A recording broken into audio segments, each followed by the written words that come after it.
Hi guys, welcome to the channel. In today's video, I'm going to show you how you can compress PDF file size without losing quality. So before getting into this video, must subscribe to our YouTube channel and click on the bell icon. So the first step you simply need to do is to go onto the Google and search for adobe.com, hit enter.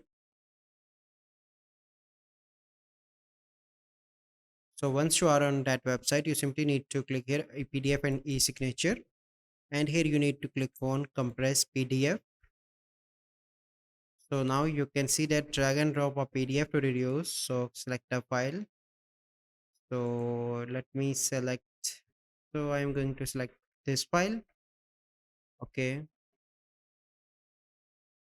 And here you can see three options: high, medium, and low. And it is smaller size and with the standard quality. And then you simply need to click on compress. And now it is compressing. And after that, you can easily download that. So this is the process. I hope you find this video helpful. If you find this video helpful, must like this video, subscribe to our YouTube channel for future videos. We'll see you in the next video.